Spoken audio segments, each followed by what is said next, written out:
नमस्कार, स्वागत है आपका समाचार न्यूज़ में। और मेरे साथ मौजूद हैं डॉक्टर ईश्वर बोरा, जो मैक्स बीएल के हॉस्पिटल में जॉइंट रिप्लेसमेंट और आर्थ्रोस्कोपिक डिपार्टमेंट के डायरेक्टर भी हैं। आज हम जानेंगे और आज हमारा विशेष ध्यान रहेगा कि नी रिप्लेसमेंट जो टेक्निक है उसमें क्या क्या चेंजेस आए हैं, जब कोई उसको करवाता है तो कितना खर्चा आता है, उसके बाद कितनी उसकी आयु या कितने उसके घुटने का रिप्लेसमेंट कराने के बाद जो जीवन है वो सुधर जाता है। सर, बहुत बहुत स्वागत है आपका समाचार न्यूज़ में। Thank you.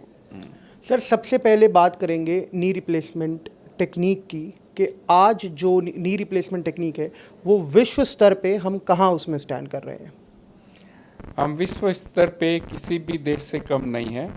जो काम अमेरिका में हो रहा है, इंग्लैंड में हो रहा है, जापान में हो रहा है या ऑस्ट्रेलिया में हो रहा है, हम एट पार है उससे। चाहे वो टेक्निक वाइज हो, चाहे इम्प्लांट वाइज हो, चाहे इवन हमारा मेड इन इंडिया इम्प्लांट हो, वो भी आज पूरी वर्ल्ड में एक्सपोर्ट हो रहा है। तो ऐसे नहीं कर सकते कि आप ये मेड इन इंडिया इम्प्लांट है तो हम यूज़ नहीं करेंगे।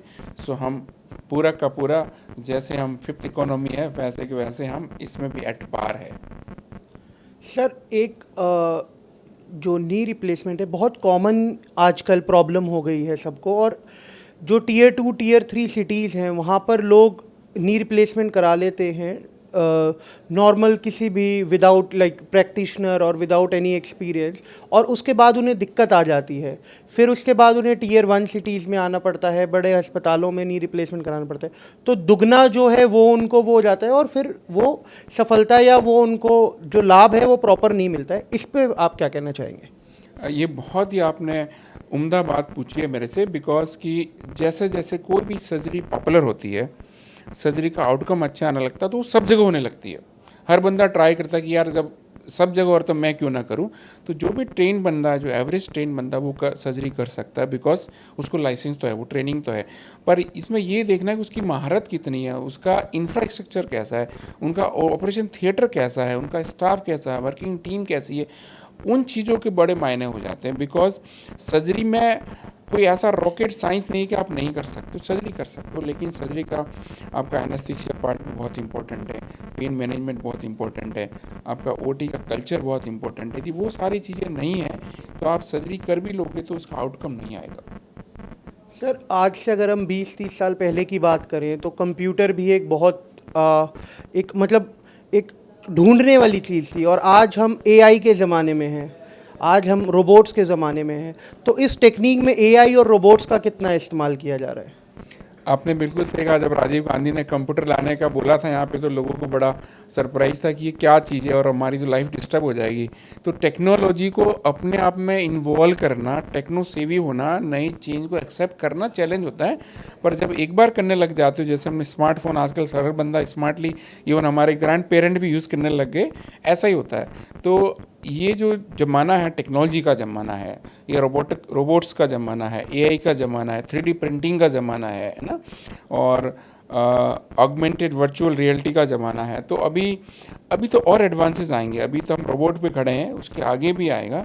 जैसे कि पहले आप देखते थे कि कोई रास्ता ढूंढ रहे थे तो आप किसी को पूछते रहते थे, पर अचानक से गूगल मैप आ गया या एप्पल मैप आ गया तो आप देख के बिना पूछे पहुंच जाते हो और एक्यूरेटली पहुंचते हो।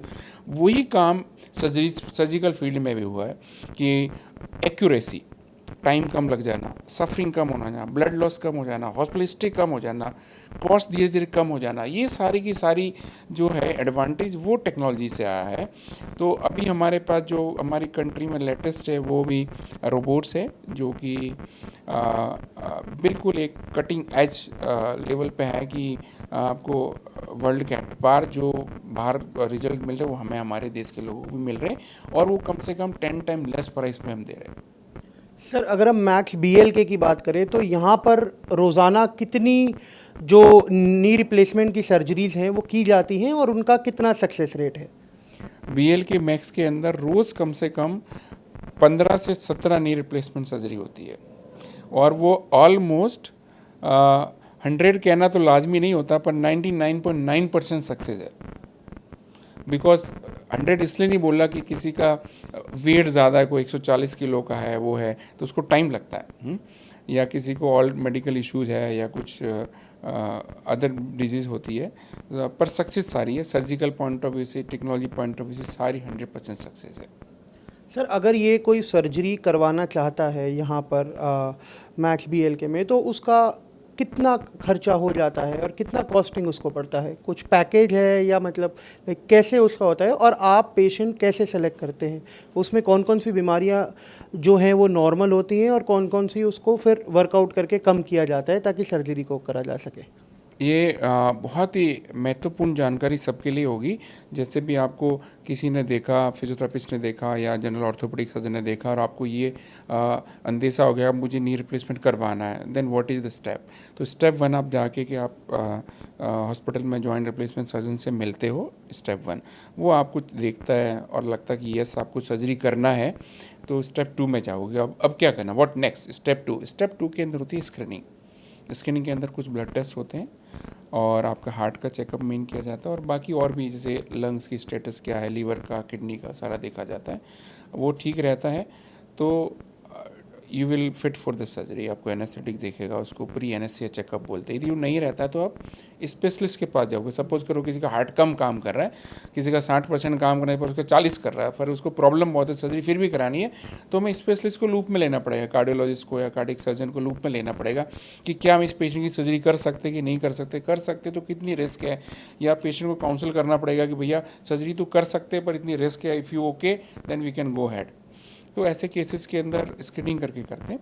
हाँ, फिर जब होता है तो एडमिशन का प्लान किया, इसमें 4-5 दिन लग जाते हैं टेस्ट करने में, स्पेशलिस्ट रेफरल लेने में, और किसी का हेमोग्लोबिन कम होता है तो ऑप्टिमाइज़ करना पड़ता है, ब्लड देना पड़ता है पहले, या ब्लड बढ़ाने की मेडिसिन देनी पड़ती है। किसी का थायराइड कंट्रोल नहीं, थायराइड कंट्रोल करना पड़ता है, शुगर कंट्रोल नहीं, शुगर को कंट्रोल करना पड़ता है।